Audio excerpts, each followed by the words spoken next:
Essa constante Z que apareceu aqui também vai ganhar um nome.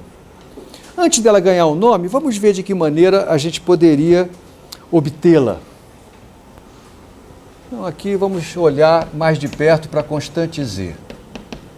Lembre, se eu tenho um sistema que pode estar num conjunto de estados que eu estou rotulando pela letra S minúsculo, e se isso aqui é a probabilidade de ocorrência de cada um desses estados, se eu somar essas probabilidades para todos os estados possíveis, isso tem que dar 1, não é verdade? Porque o sistema tem que estar num desses estados. Então a probabilidade de eu encontrar o sistema num qualquer desses estados tem que ser 100%, tem que ser a certeza, e portanto a soma dessas probabilidades tem que dar 1. O que eu estou dizendo é que, se eu somar para todos os valores de S minúsculo possíveis, P de S, isso tem que ser a unidade, se eu quero interpretar P de S como sendo a probabilidade de ocorrência de um estado. Então, isso aqui significa que a soma sobre S de 1 sobre Z é elevado a menos beta é S, tem que dar 1. Z é uma constante, portanto ela sai fora dessa soma, eu posso fatorar em todas as parcelas, boto o Z para o outro lado, e nós chegamos à conclusão de que esse Z nada mais é do que a soma sobre todos os estados possíveis dos fatores de Boltzmann associados a cada um desses estados.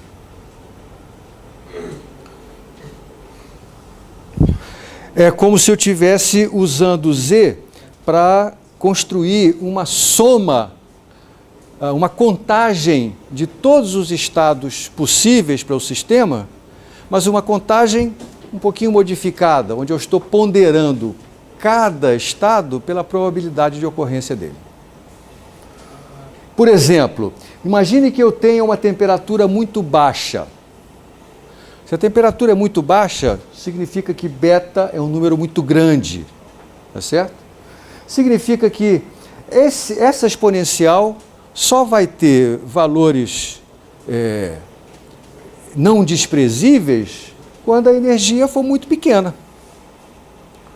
Tá certo? Então, na verdade, se eu tenho um conjunto de estados com energias possíveis, né, que diferem uma da outra, se eu tenho um beta muito grande, ou temperatura muito pequena, então, na verdade, só os primeiros estados, aqueles de energia mais baixa, é que vão contribuir significativamente para essa soma. Ao contrário, se eu tiver uma temperatura muito alta, se beta for pequeno, então muitos estados diferentes vão contribuir para essa soma. Esta soma tem um nome, ela se chama a função de partição.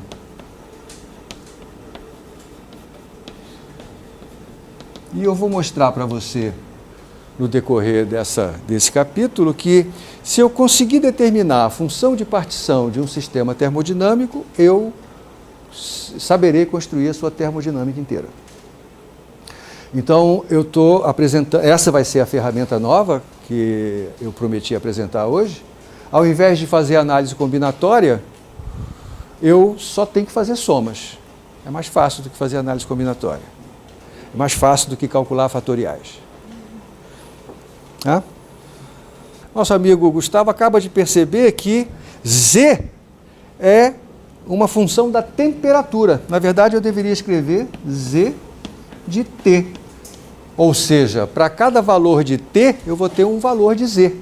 Por quê? Porque T determina quem é beta, e beta é um fator determinante no valor dessa soma, tá certo? Então, de fato, Z vai ser um Z de T. Verdade. Isso aqui nos dá, por exemplo, uma maneira da gente determinar a probabilidade relativa de termos átomos excitados. Por exemplo,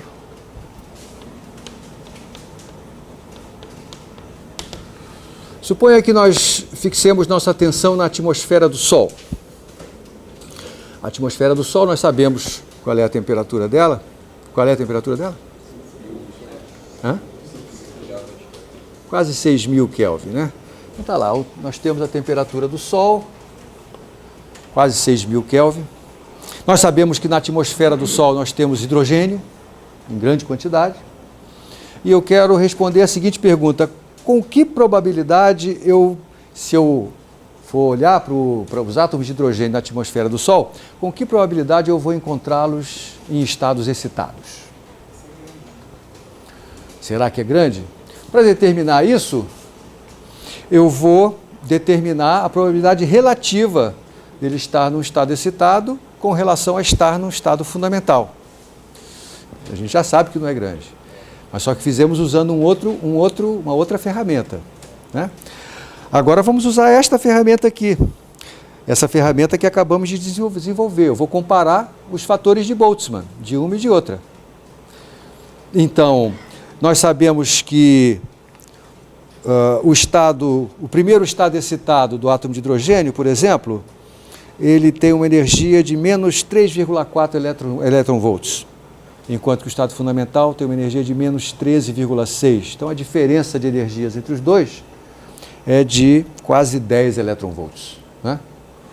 Então, a probabilidade de estar no primeiro estado excitado dividido pela probabilidade de estar no estado fundamental é o quociente dos dois fatores de Boltzmann, né? E o quociente dos dois fatores de Boltzmann na verdade, E elevado a menos beta vezes a diferença de energias, que é 10 elétron-volts. Então, isso aqui é E elevado a menos beta vezes a diferença de energias.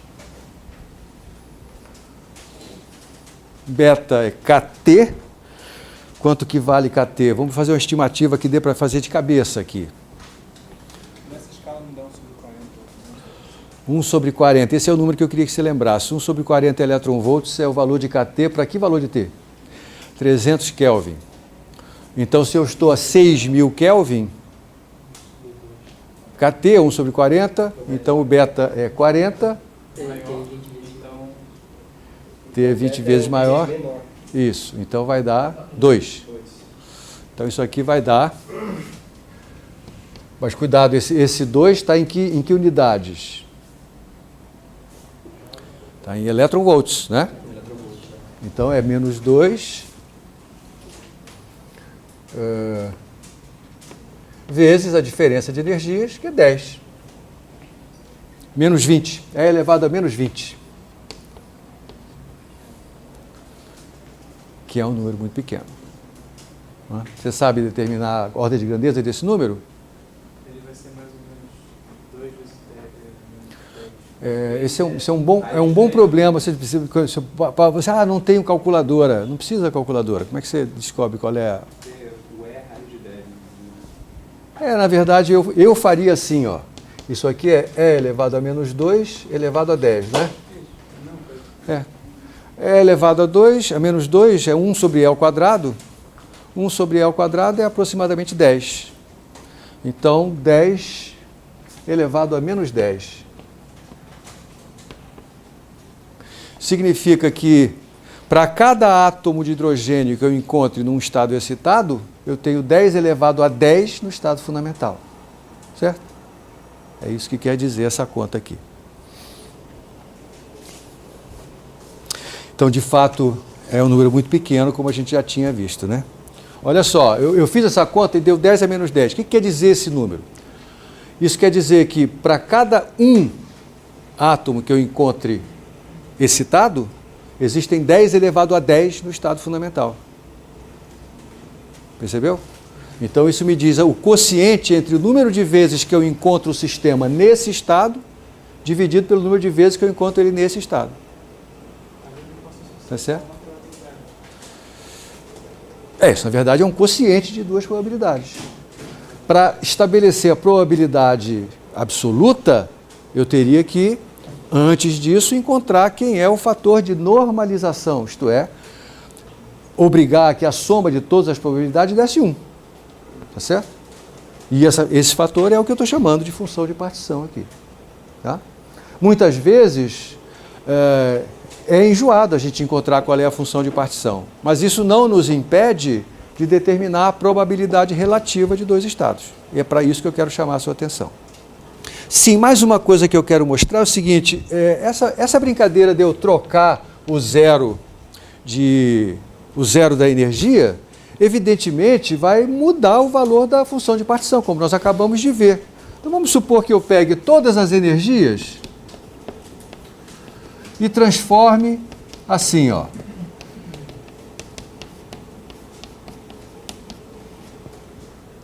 Eu simplesmente translado todos os valores de energia, escolho um outro zero para as energias.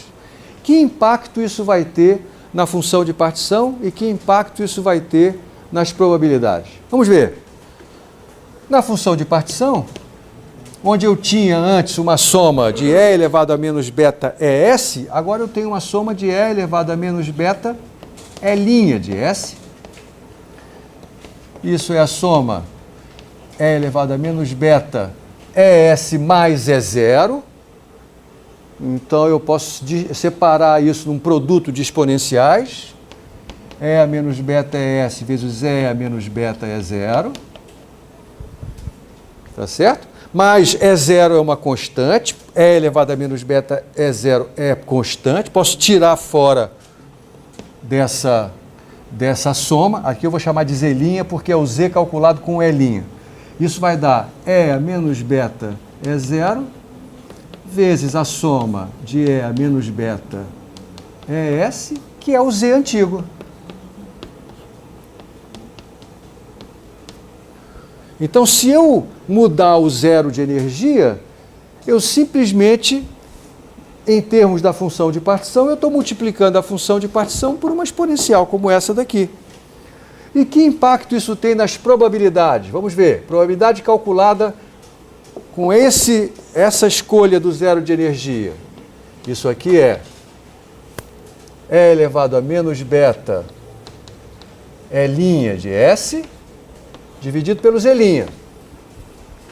Não é? Acontece que o numerador, como E' é a soma de E com E0, eu posso escrever assim, ó, E a menos beta ES vezes E a menos beta E0. O Z' eu acabei de mostrar que é E a menos beta E0 vezes o Z. E a menos beta E0 aparece nos dois, tanto no numerador quanto no denominador. Portanto, isso aqui dá E a menos beta ES sobre Z, que é a probabilidade sem linha. Então, de fato, eu alterar o zero de energia modifica a função de partição, sim. Mas modifica o fator de Boltzmann de uma forma que o quociente dos dois continua igual. Graças a Deus, não é verdade? Senão a gente estava perdido.